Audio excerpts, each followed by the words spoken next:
Hello everyone. कुछ बच्चों का इच्छा हुआ कि सर सर्कल क्लास 9 के सर्कल चैप्टर का वीडियो बनाइए, इसलिए मैं आप लोगों के सामने जो है आज सर्कल चैप्टर स्टार्ट करूंगा। ठीक है ना, क्लास 9 का सर्कल। ठीक है, क्लास 9 का सर्कल आप लोग ध्यान से समझिए। सर्कल चैप्टर को स्टार्ट करने से पहले मैं आप लोगों को बहुत सारी इंफॉर्मेशन जो है दूंगा कि सर्कल के बारे में आप लोगों को क्या चीज़ मालूम होना चाहिए। चलिए, एक्सरसाइज 9.1 हम लोग डिस्कस करेंगे, लेकिन एक्सरसाइज 9.1 को डिस्कस करने से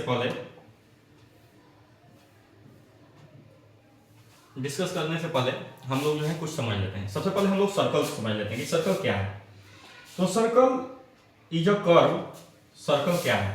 सर्कल एक कर्व है जो एक फिक्स पॉइंट से ये फिक्स पॉइंट है, फिक्स डिस्टेंस पे एक कर्व ड्रा की जाती है। जैसे ये फिक्स पॉइंट हो गया, फिक्स पॉइंट, ठीक है ना, फिक्स पॉइंट हो गया। उस फिक्स पॉइंट को हम लोग क्या बोलते हैं? हम एक नया पेज ही ले लेते हैं इसके लिए। सर्कल के बारे में हम आप लोग को समझा दें पहले। तो सर्कल क्या है?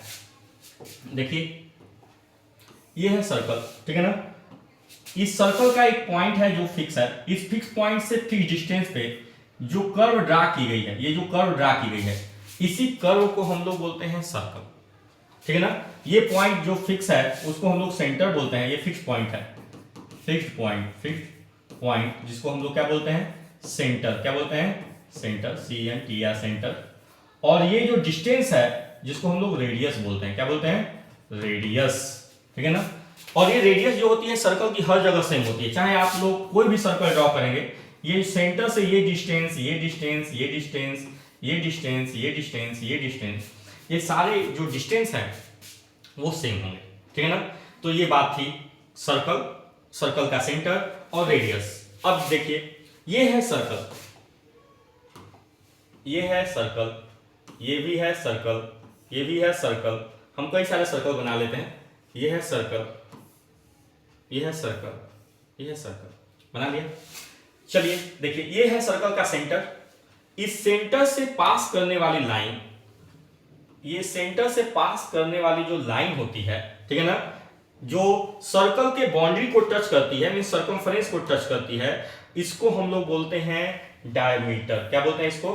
डायमीटर, DIAMETER, डायमीटर बोलते हैं इसको, डायमीटर बोलते हैं। ठीक, ये है सर्कल का सेंटर, और सेंटर से दो रेडियस के बीच की जो एरिया होगी, ये जो एरिया है, ठीक है ना, इस एरिया, ये जो दो सर्कल है। अच्छा, पर इससे पहले आप आर्क समझ लीजिए। इससे पहले सर्कल का एक छोटा सा पार्ट, ये सर्कल है, सर्कल का एक छोटा सा हिस्सा, ये छोटा सा हिस्सा ले लिए ना, ये जो हिस्सा है ये, ठीक है ना, इस सर्कल के छोटे से हिस्से को हम लोग बोलते हैं आर्क। क्या बोलते हैं? ये छोटा सा हिस्सा, सर्कल का कोई भी हिस्सा लेंगे तो आर्क कहलाएगा। तो ये छोटा सा हिस्सा है और ये बड़ा सा हिस्सा है, तो ये बड़ा वाला हिस्सा जो है वो भी आर्क कहलाएगा, और जो छोटा वाला हिस्सा है वो भी आर्क कहलाएगा। जो छोटा वाला हिस्सा है उसको हम लोग बोलेंगे माइनर आर्क, और ये जो बड़ा वाला हिस्सा है उसको हम लोग बोलेंगे मेजर आर्क। ये सारी बातें आप लोग याद रखिएगा, ठीक है ना, मेजर आर्क। चलिए नेक्स्ट हम लोग डिस्कस करते हैं। ये सर्कल है, सर्कल का ये सेंटर है, सेंटर से दो रेडियस ड्रॉ किया, मतलब दो आर्क, ये आर्क लिया और उस आर्क के एरिया को जो है सेंटर से ज्वाइन किया। तो ये जो दोनों रेडियस के बीच की जो एरिया आई ना, इसको हम लोग बोलते हैं सेक्टर। क्या बोलते हैं? सेक्टर। अब जरा देखिए कि ये दोनों रेडियस के बीच की एरिया ये है, तो दोनों रेडियस के बीच की एरिया तो ये भी है, ये जो एरिया है वो भी तो इन्हीं दोनों रेडियस के बीच की एरिया है। तो ये जो छोटा वाला एरिया है उसको हम लोग बोलेंगे माइनर सेक्टर, और ये जो बड़ा वाला एरिया है उसको बोलेंगे major sector, SECTOR, major sector. Clear हो गया? अब हम लोग आते हैं सर्कल को दो पार्ट में डिवाइड करने वाली लाइन। ये जो लाइन है इसको हम लोग बोलते हैं कॉर्ड। क्या बोलते हैं? कॉर्ड। और ये जो डायमीटर है, ये हमारा डायमीटर है। ये क्या है? डायमीटर, डायमीटर भी कॉर्ड हुआ क्योंकि डायमीटर भी सर्कल को दो पार्ट में डिवाइड करता है, तो डायमीटर भी कॉर्ड हुआ। और डायमीटर कैसा कॉर्ड हुआ? Longest chord of the circle, longest chord of the circle, circle का सबसे बड़ा कॉर्ड हुआ। क्लियर है? अब हम लोग डिस्कस करते हैं किसके बारे में? ये है आपका कॉर्ड और ये है आपका आर्क, जिसके बारे में हम लोग डिस्कस कर लिए। तो ये कॉर्ड और ये आर्क के बीच की जो एरिया है, ये जो एरिया है, इस एरिया को हम लोग बोलते हैं सेगमेंट, SEGMENT, सेगमेंट, सेगमेंट। अब जरा देखिए, जब ये सेगमेंट हुआ तो अब हम दूसरी बात समझाते हैं, आप लोगों को समझिए कि ये जो पार्ट है ये आर्क हो गया और ये जो पार्ट है वो हो गया कॉर्ड, तो ये भी तो सेगमेंट कहलाएगी क्योंकि हमने बोला कि आर्क और कॉर्ड के बीच की एरिया, तो ये भी सेगमेंट कहलाएगी। ये बड़ी है इसलिए इसका नाम होगा मेजर सेगमेंट। क्या होगा? Major segment. और ये छोटी है इसलिए इसका नाम होगा minor segment, MINOR, minor segment. Clear है? समझ में आया? ये थी आपको सेगमेंट की बात, आर्क की बात, डायमीटर की बात। ठीक है ना? नेक्स्ट हम लोग डिस्कस करते हैं, हम नेक्स्ट पॉइंट जो हम लोग डिस्कस करते हैं, ये इस बात को आप लोग अच्छे से समझिए कि अगर कोई सर्कल है, अगर कोई दो सर्कल है, हम दो सर्कल ले लेते हैं, सॉरी हम दो सर्कल ले लेते हैं, दो सर्कल ले लेते हैं, ये एक सर्कल है और ये एक सर्कल है। अगर दोनों का रेडियस सेम है, रेडियस क्या है? सेम है। रेडियस अगर इसका भी r है और इसका भी r रेडियस है, if radius of two circle is equal, then they are always congruent। याद रखिए, ठीक है ना? अब इसका यूज होने वाला है congruent। तो हमने यही लिखा कि अगर कोई दो सर्कल है और दोनों सर्कल का रेडियस सेम है तो दोनों को हम लोग कॉन्ग्रुएंट कहेंगे। पहली बात आप लोग याद रखिए, ठीक है ना? ये इंपॉर्टेंट है, याद रखिए। दूसरी बात आप लोग को क्या याद रखनी है? ये है आपका सर्कल,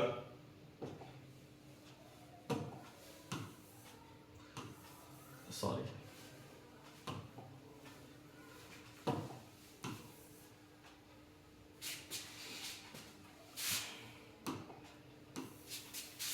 ये है आपका सर्कल, दो सर्कल हुआ।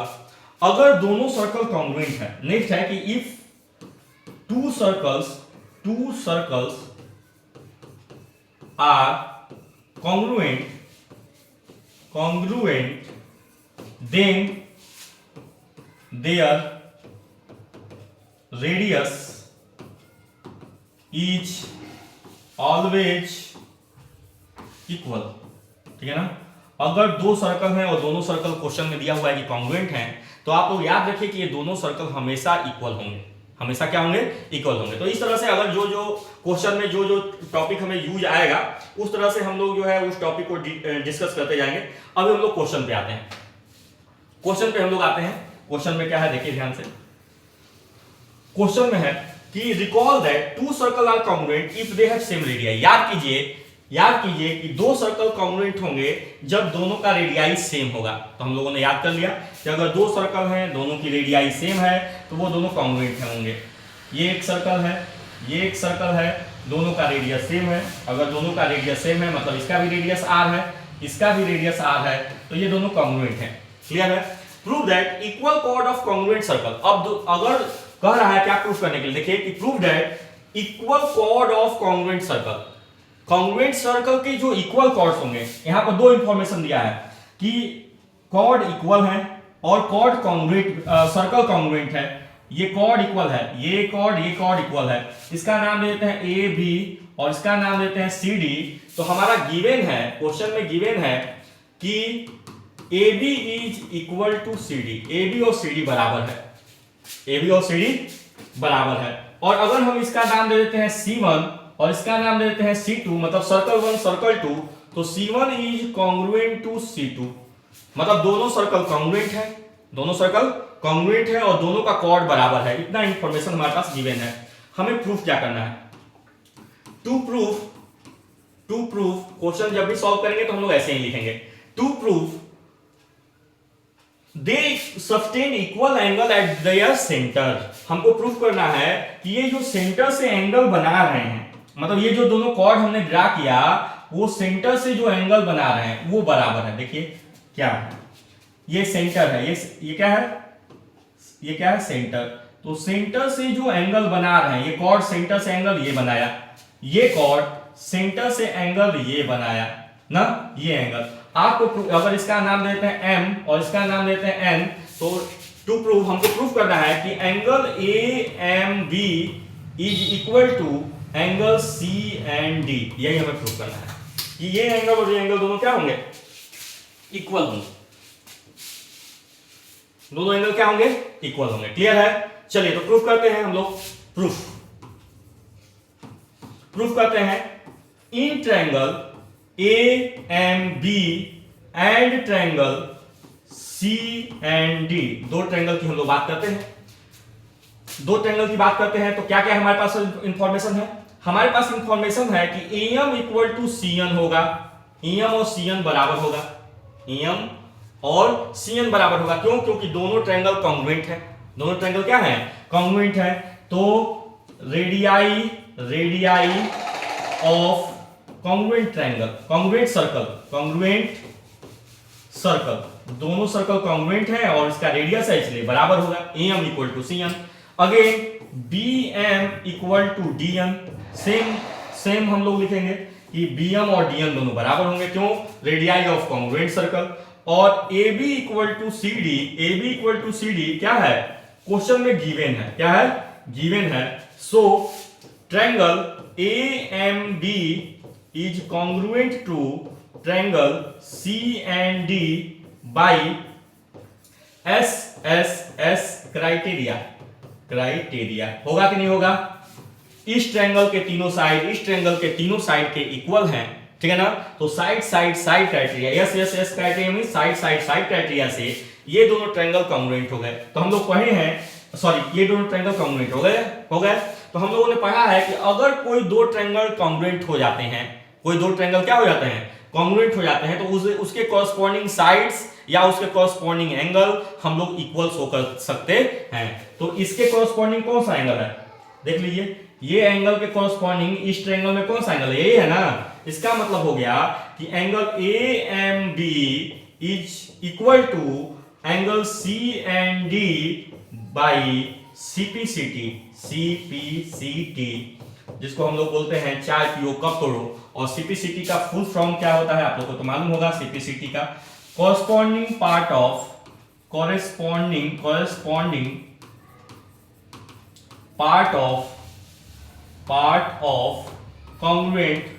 congruent triangle, corresponding part of congruent triangle, ठीक है ना, corresponding part of congruent triangle। Clear है? तो ये था क्वेश्चन नंबर 1।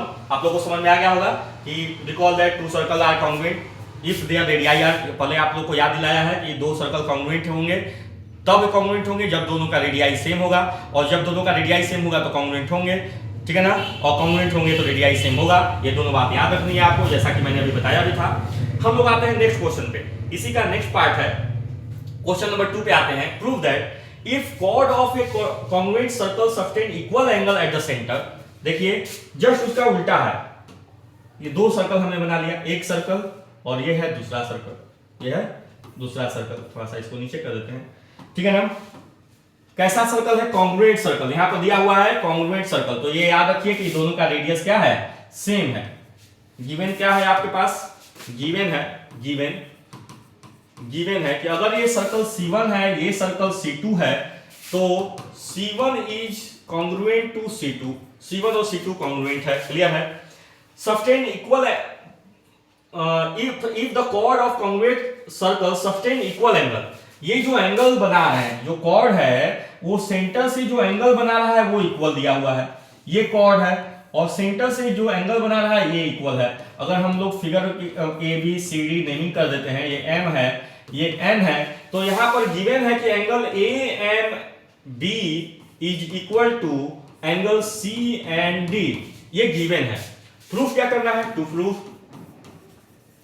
टू प्रूव, हमको प्रूफ करना है कि then the chords are equal, इसके जो कॉर्ड हैं ए बी और सी डी जो कॉर्ड हैं वो इक्वल होंगे, means A B is equal to C D हमें प्रूफ करना है। अगेन हम लोग प्रूफ पे आते हैं। प्रूफ हम लोग दो ट्रायंगल लेंगे, in triangle A M B and triangle C and D, A M B और C M D, A M B का ए एम और सी एन डी का सी एन दोनों बराबर होगा। क्यों होगा? तो radii of congruent circle,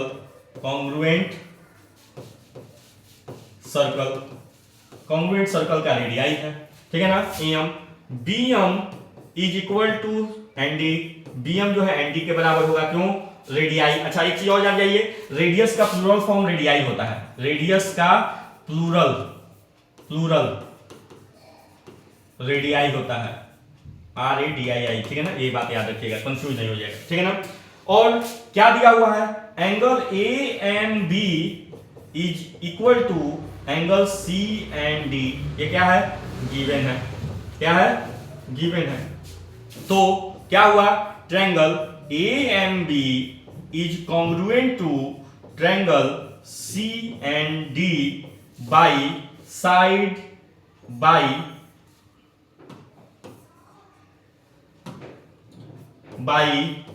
SAS criteria. SAS criteria से क्या हो गया? दोनों कॉन्ग्रुएंट हो गए, साइड एंगल साइड क्राइटेरिया से, ठीक है ना। मतलब ये साइड इसके बराबर है, ये एंगल इस एंगल के बराबर है, और ये साइड इस साइड के बराबर है। साइड एंगल साइड क्राइटेरिया से कॉन्ग्रुएंट हो गया। जब कॉन्ग्रुएंट हो गया तो हम लोग क्या लिख सकते हैं? अब मैंने अभी बताया था कि अगर दो ट्रायंगल कॉन्ग्रुएंट है तो उसके किसी भी कॉरस्पॉन्डिंग साइड, पहले ट्रायंगल के किसी भी कॉरस्पॉन्डिंग साइड को दूसरे ट्रायंगल के किसी भी कॉरस्पॉन्डिंग साइड के इक्वल हम लोग शो कर सकते हैं, या किसी भी एंगल को दूसरे के कॉरस्पॉन्डिंग एंगल के इक्वल शो कर सकते हैं। मतलब यहां से हो गया कि A B is equal to C D. कैसे? तो by C P C T. Clear है? तो ये था क्वेश्चन नंबर 2 हमारे फर्स्ट एक्सरसाइज में। सर्कल के फर्स्ट एक्सरसाइज में, मींस एक्सरसाइज 9.1 में केवल 2 क्वेश्चन है। दोनों क्वेश्चन को भी मैंने डिस्कस कर दिया, और उसके अलावा जो आप लोगों को इन्फॉर्मेशन इस एक्सरसाइज में चाहिए थी वो हमने आप लोग को बता दिया। नेक्स्ट क्लास में हम लोग इस next exercise means exercise 9.2 discuss करेंगे, और 9.2 डिस्कस करने के साथ साथ हम लोग उस एक्सरसाइज में जो जो थ्योरम की जरूरत होगी, जो जो इन्फॉर्मेशन हमें चाहिए होगा, वो सारे डिस्कस करेंगे। Thank you class. Next class में हम लोग मिलते हैं एक्सरसाइज 9.2 के साथ। Thank you.